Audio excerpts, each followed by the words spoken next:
Hello, and welcome to Myth or Fact.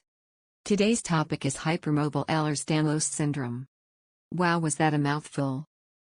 Hypermobile Ehlers-Danlos is a connective tissue disorder, and one of the subtypes of the Ehlers-Danlos family. This is the only known subtype in the 13 subtypes listed in the current 2017 criteria for Ehlers-Danlos, and the genetic cause is unknown.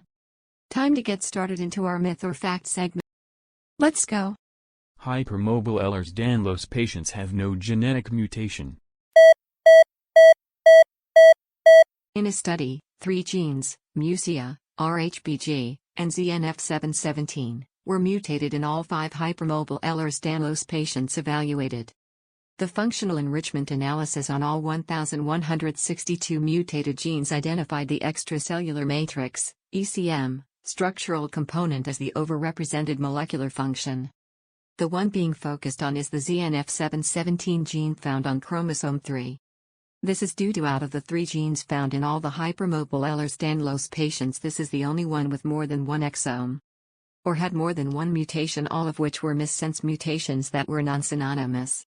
Put simply, in studies shown, hypermobile Ehlers-Danlos patients have at least one genetic mutation. The issue is, does everyone with hypermobile Ehlers-Danlos have the same mutation, or do many different genetic mutations form the same condition? Haha. Why would you get a diagnosis of hypermobile Ehlers-Danlos? How would they know you have it? You cannot get diagnosed with hypermobile Ehlers-Danlos. There is no genetic test for it.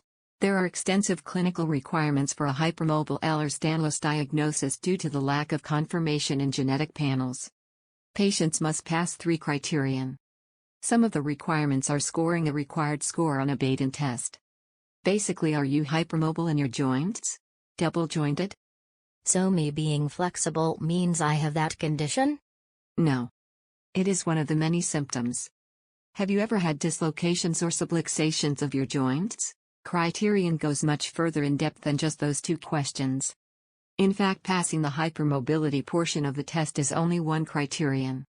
Criterion 2 includes a checklist of symptoms that you would require 5 out of 12 of. This includes skin hyperextensibility and unusually soft or velvety skin.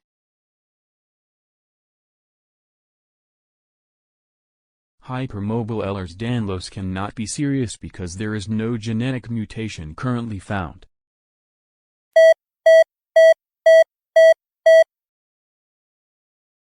Actually, hypermobile Ehlers-Danlos has been linked to several comorbidities.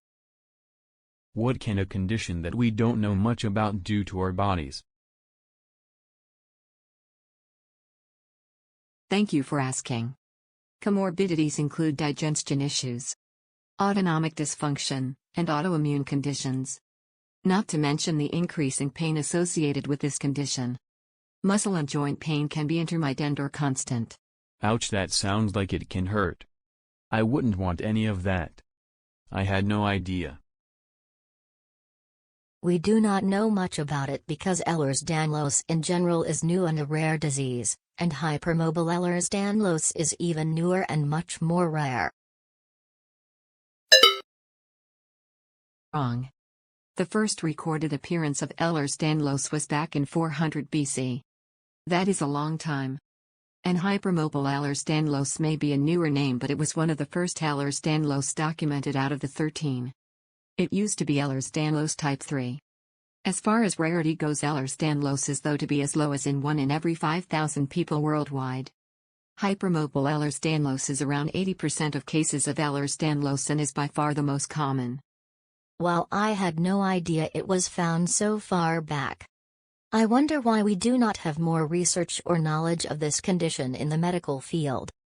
Now that I know, I will make sure to tell my colleagues about this condition and its prevalence. Thank you, that will help so much. The more you know about hypermobile Ehlers-Danlos, the more you may be able to help someone in the future. So remember, future doctors. While the saying goes, if you hear hoofbeats, think horses, not zebras. Zebras do exist, and Ehlers patients are out there waiting for their doctor to notice. If you see a patient with continuous dislocations, easy bruising, and soft skin, think Ehlers-Danlos. Thank you so much for listening. You can find more resources at ehlersdanlos.com. The Ehlers-Danlos zebras thank you.